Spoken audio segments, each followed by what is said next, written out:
Bismillahirrahmanirrahim. Assalamu alaikum dear student. This is me Asif, this is your economics teacher. Hope you are all fine. Dear student, here we have lecture number 5 and today we will discuss about the firm behavior. So before the firm behavior, we will talk about the firm. What is firm? So firm is a business unit which combines, coordinates, supervises and manages the various factors of production to produce the goods and services. And that goods and services sells in the market and responsible for the profit and loss. Any firm or entrepreneur who starts a business and he always responsible for the profit and loss. So basically जब भी कोई business set करने जाते हैं तो हम पहले market know how करते हैं कि यहाँ पे कौन सी प्रोडक्ट कैसे चलेगी या उनकी लाइक्स डिसलाइक्स क्या हैं, कोई एलीट क्लास रहती है या ब्रांड्स चलेंगे. यहाँ पे मुख्तलिफ स्ट्रेटजीज होती हैं develop any business which have any producer जो भी होता है उसके पास ये सारी स्ट्रेटजीज होती हैं जब वो बिज़नेस सेटअप करने लगता है. तो अल्टीमेटली कोई भी बिज़नेस है या कोई भी फर्म है वो बेसिकली तो इक्विलिब्रियम के राउंड अबाउट फिरती है. एंड इक्विलिब्रियम क्या है हमारे पास? The best possible situation with the given condition. Best possible situation means कि जब कोई फर्म प्रॉफिट गेन करने लगती है तो वो कोशिश करती है या उसका मैक्सिमम इक्विलिब्रियम पॉइंट जो होता है वो होता है कि मैक्सिमम प्रॉफिट गेन करे. अगर वो अनफॉर्चुनेटली कोई फर्म या बिजनेस जो है वो लॉस की तरफ जा रही है तो उसका इक्विलिब्रियम पॉइंट ये होगा कि वो कम से कम मिनिमम लॉस जो है वो बेयर करे. तो ये बेसिकली इक्विलिब्रियम पॉइंट होगा किसी भी फर्म के हवाले से. अगर उसको फर्म्स बिहेवियर की बात करूँ तो वो फर्म्स बिहेवियर यही होगा उसके पास कि वो how many sources to get to avail its equilibrium point, कि वो कौन से स्ट्रेटजीज होंगी, वो कौन सी प्लानिंग्स होंगी किसी भी फर्म के पास कि वो मैक्सिमम इक्विलिब्रियम या मैक्सिमम प्रॉफिट को गेन कर सके.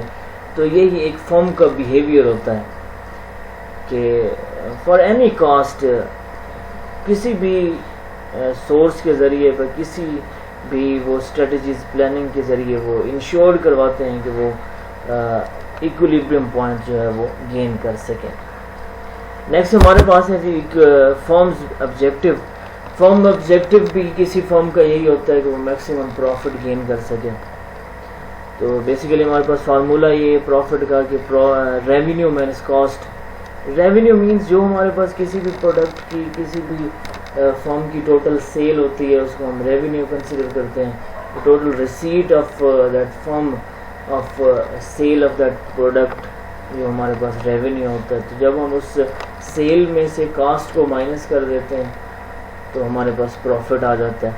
तो दिस रेवेन्यू माइनस कॉस्ट का जितना ज़्यादा मार्जिन होगा या जितना ज़्यादा डिफरेंस होगा हमारा प्रॉफिट उतना ही ज़्यादा होगा. बेसिकली ये फर्म ऑब्जेक्टिव होता है हमारे पास. ऐसे रेवेन्यू से हमारे पास नेक्स्ट रेवेन्यू एनालिसिस है. रेवेन्यू एनालिसिस में कुछ टर्म्स आती हैं जो कि हमारे फर्दर लेक्चर्स में हमें काम आएंगे. टोटल रेवेन्यू में मींस कि टोटल रिसीट आफ्टर सेल. जो हमारे पास टोटल सेल आती है उस सेल पे जो टोटल रिसीट बनते हैं किसी भी फर्म के उसे टोटल रेवेन्यू कहते हैं.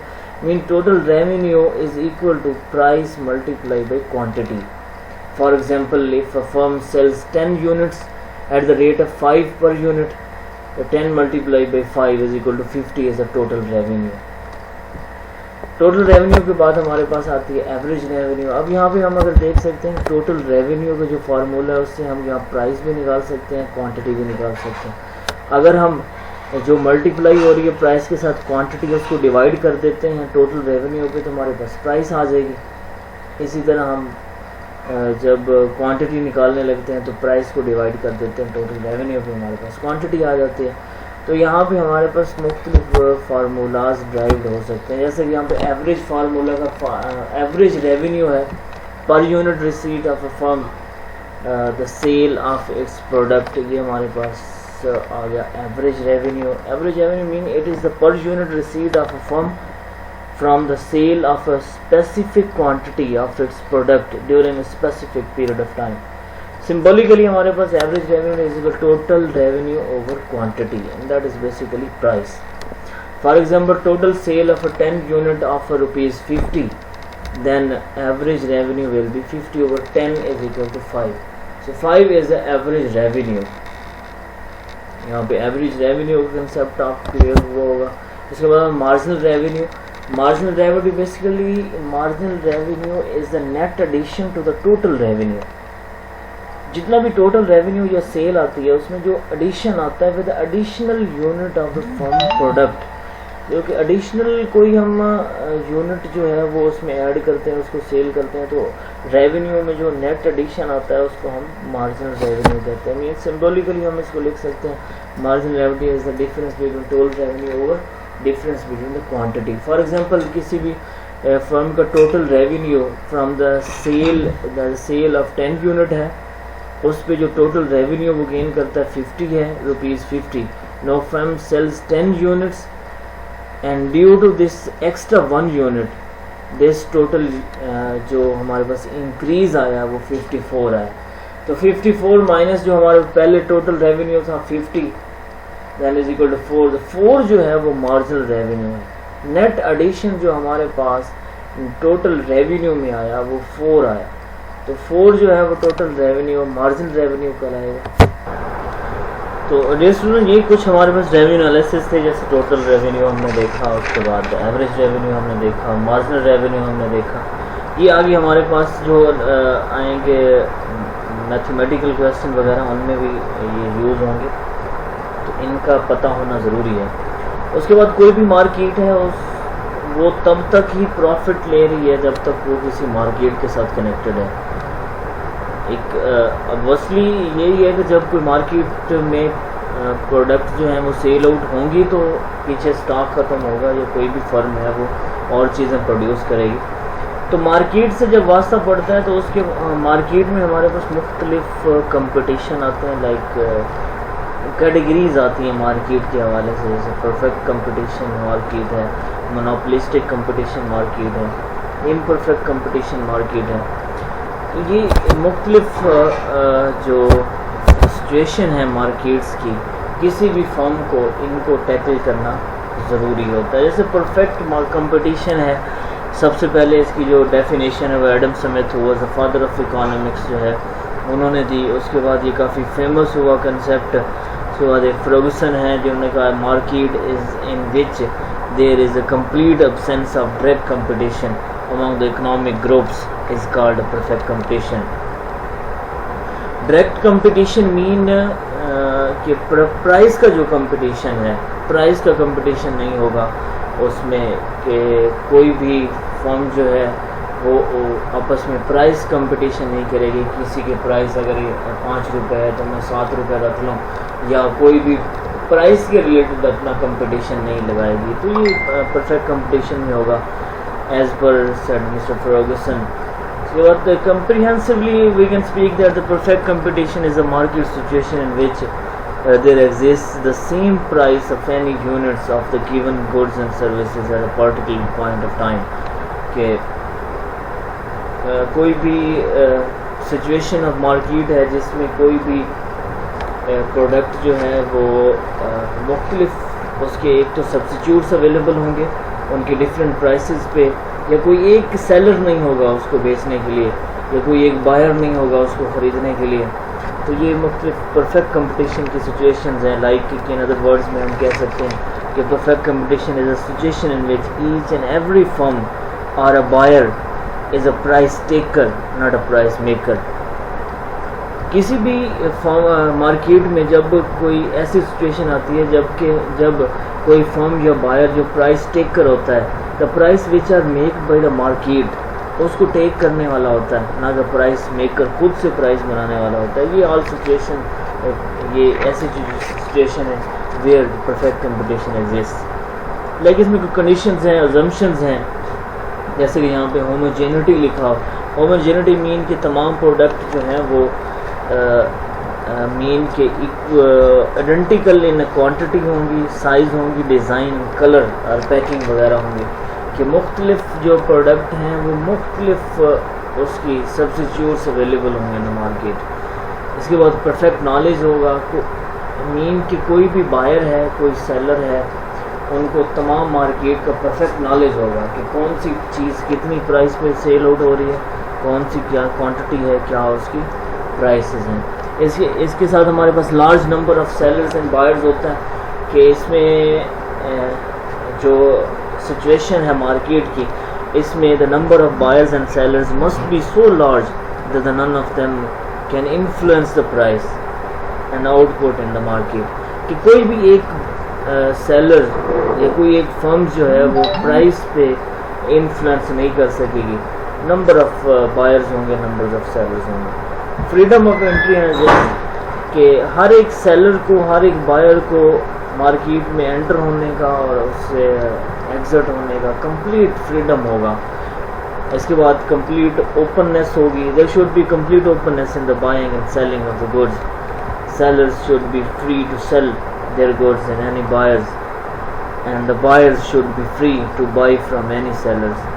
کوئی بھی بائر ہوگا وہ اس کوئی ریسٹرکشن نہیں ہوگی کہ وہ سیل کیسے کرے, یا وہ کوئی ایک پرائز جو وہ مطلب بنائے گا وہ اس کی کوئی ریسٹرکشن نہیں ہوگی, بلکہ کوئی سیلر ہے تو وہ ڈفرینٹ سیلرز ہوں گے جو کہ اپنی اپنی پرائسز پہ یا مارکیٹ کے ڈیولپڈ پرائسز پہ کام کر رہے ہوں گے, اور جو بائرز ہوں گے وہ باؤنڈ نہیں ہوں گے کسی ایک یونٹ سے جا کے انہیں پرچیزنگ کرنی ہے, ادروائز وہ کہیں سے نہیں کرنی. ڈفرینٹ سیلرز ہونے کا فائدہ یہ ہے کہ کوئی بھی بائر ہے وہ مختلف چیزیں دیکھ کے اپنی پرائسز جو اسے سوٹفل لگتی ہے وہ. تو this is all about some perfect competition. And the next we have monopoly. Monopoly basically is the situation of market where the form of market organization in which there is a single firm selling a commodity for which there is no close substitution. کوئی ایسی situation of market ہے where کوئی ایک seller ہوگا جو کہ basically price maker ہوگا, not price taker ہوگا, اپنی اس کی پرائسز بنائی ہوئی ہوں گی. وہ جو پروڈکٹ سیل آؤٹ کر رہا ہوگا in case of this monopolistic market میں, اس کا کوئی کلوز سبسٹیوٹ نہیں ہوگا, لہٰذا اس کے پاس ہی وہ پروڈکٹ ہوگی اور وہ اس کو اپنی مرضی سے جیسے ہی سیل آؤٹ کرنا چاہے گا وہ کرے گا with their own make prices. This is monopolistic market. Comprehensively we can say that the monopoly is a market situation in which a single firm has complete control over the production and supply of the goods and services. There is no close substitutes available in the market. This is all about monopolistic market. And next ہمارے پاس جو term آتی ہے market کے حوالے سے وہ ہے imperfect competition. It is a situation of market where there is neither monopoly nor the perfect competition, but a firm operates in the between these two extremes. یہ ہمارے پاس جو نیکسٹ ہے imperfect competition ہے. اس میں ہمارے پاس ایسی سچویشن ہوتی ہے مارکیٹ میں کہ جو نہ تو monopolistic ہوتی ہے نہ perfect competitive ہوتی ہے, یہ between these two ہوتی ہے. اس کو فردر دو مین جو کیٹیگریز ہیں ان میں ڈیوائڈ کیا گیا ہے, ڈوپلی ہے اینڈ اولیگوپولی ہے. ڈوپلی مین ہے کہ situation market situation in which two firms have the complete control over the production and the supply of the goods and services and no close substitution available in the market. مین کوئی دو firms ہوں گی جن کو اپنی prices پہ complete control ہوگا یا اپنی سپلائی پہ کمپلیٹ کنٹرول ہوگا, not more than two. Just two firms ایسی ہوں گی جو کہ مونوپولسٹک طور پہ کام کر رہی ہوں گی کہ ان کی اپنی پرائسز ہوں گی, ان کو کنٹرول ہوگا اپنی سپلائی اینڈ پرائسز پہ. اسی طرح اولیگوپولی ہے, اس میں few firms like 3 to 20 firms ایسی ہوں گی جن کو کمپلیٹ کنٹرول ہوگا over the production and supply of the goods and services and their product may be either homogeneous or differential. اس میں ہو سکتا ہے کہ وہ یا تو ہوموجینیس ہو یا ڈفرینشیل ہو. یہ not more than 3 to 20 firms ایسی ہوں گی جن کو کنٹرول ہوگا اپنی تمام فرم سپلائی پہ اینڈ پروڈکشن پہ.